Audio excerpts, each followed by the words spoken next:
سو گایز دمو هستم و خوش اومدید به چنل دمو سنریچارد. توی این ویدیو جالب اومدیم تا این نقاشی خفن از مون نایت رو به یه ادیت نورانی بمب و خفن تبدیل کنیم. خوبی این سبک ادیتور اینه که لازم نیست بریم و خودمون رو جر بریم تا از اینترنت بک‌گراند و عکس و تکسچر مورد نیاز و از این کوفت و زهرمارا پیدا کنیم. تنها چیزی که میخوایم یه عکس از یه نقاشی خطی ساده است. توی این ویدیو روش ساخت ادیت رو هم به زبان ساده و شیرین بهتون توضیح میدم. خب دیگه وراجی بسته، بدون معطلی او رو که رفتیم.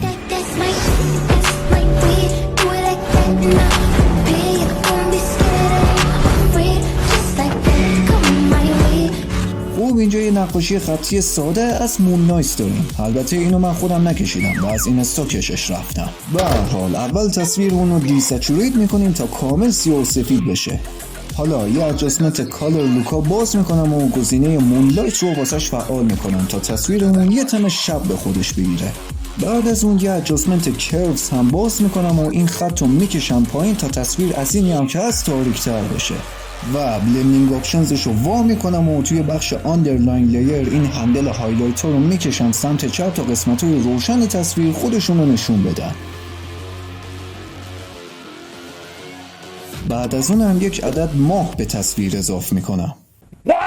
لازم نیست بریم و خودمون رو جر بریم تا از اینترنت بک‌گراند و عکس و قرار این ماه رو بذاریم پشت سر رفیقمون. واسه همین این قسمت‌های اضافیش که سر راه هستن رو پاک میکنم.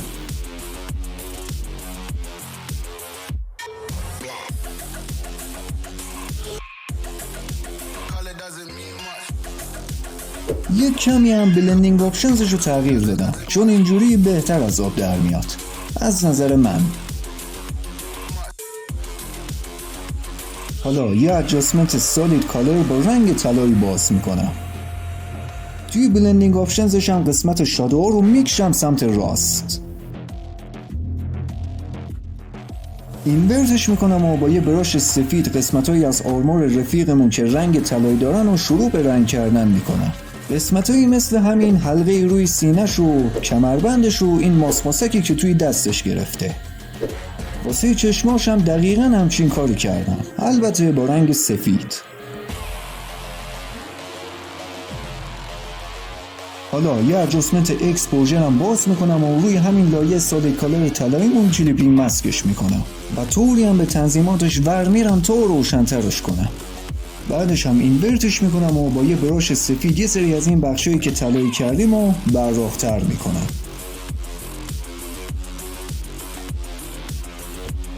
خب میریم واسه نورانی کردن تصویرمون. یه ادجاستمنت هیو اند سچوریشن باز میکنم و تیک گزینه کالرایز رو واسش فعال میکنم و روی رنگ طلایی روشن تنظیمش میکنم. اینورتش میکنم و با یه براش سفید و هاردنس 0 و فلوی پایین تقریبا زیر 20% شروع میکنم به نورانی کردن این قسمت‌های طلایی.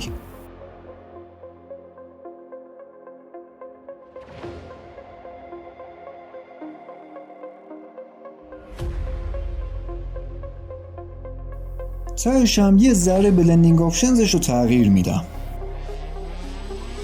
حالا میرسیم سراغ بخش مهم و صد البته طولانی کار، یعنی هایلایت زدن. یه ادجاستمنت هیو اند سچوریشن دیگه دقیقاً مثل قبلی درست میکنم و بلندینگ آپشنزش هم تغییر میدم. اینورتش میکنم و شروع میکنم به هایلایت کشیدن روی آرمور رفیقمون که خود من ترجیحاً روی این لبه ها و خطای آرمور هایلایت میکشم که یه خورده زمان میبره.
حالا واسه خفن‌تر شدن کار از یه تکسچر پارتیکل هم استفاده می‌کنم.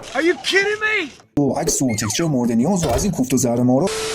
دیگه یه عکس پیزوری از ماه و تکسچر پارتیکل که چیزی نیست. هر سایت و منبع و قبرستونی رو بگردید راحت میتونید از اینا پیدا کنید.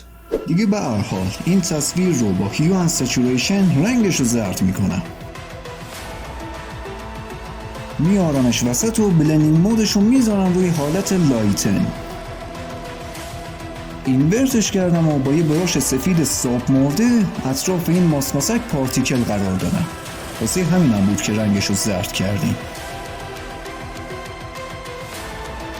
واسه پارتیکل گذاشتن اطراف ماه هم این یکی رو میارم وسط و سیاه و سفیدش میکنم و مودش هم میذارم روی حالت. خب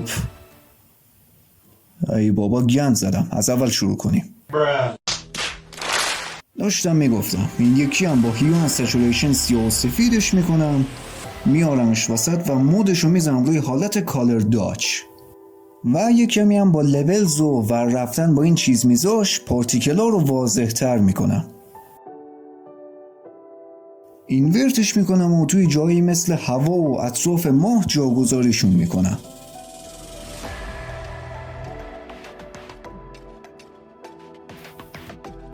البته خب بارها و بارها هم کپیش میکنم و جای مختلف هم قرارش میدم.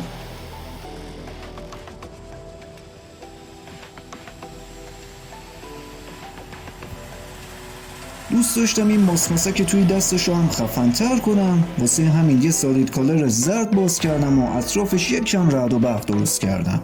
میدونم این ماسماسک اصلا رعد و برقی نبوده، ولی خب من دلم خواسته رعد و برقیش کنم. واسه نورانی کردنش هم ازش دوپلیکیت گرفتم و با گازین بلر یه نوه بهش بلر دادم.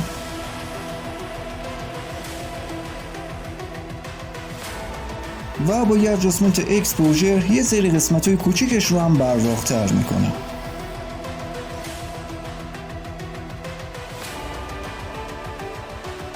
و البته واسه چشماش یه سال اسکالر سفید باز میکنم و باش یه مقدار دود روی چشماش رسم میکنم که همینم کار رو به اندازه اون ماسماسک روی دستش خفن‌تر میکنه.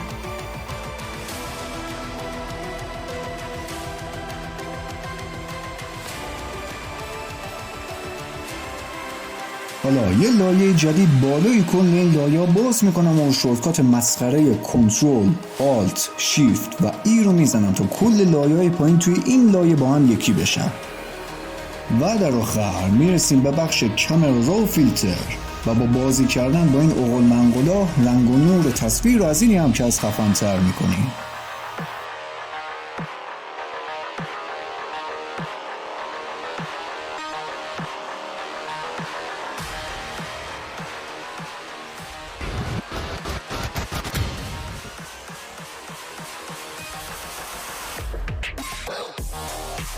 سو گایز دمتون گرم که ویدیو رو تا اینجا تماشا کردید. اگه خوشتون اومد ویدیو رو لایک کنید، هر نظر و سوال و یا حتی ایده‌ای که دارید هم توی کامنت ها بنویسید و کانال رو هم سابسکرایب کنید. تا ویدیوی بعدی میبینمتون.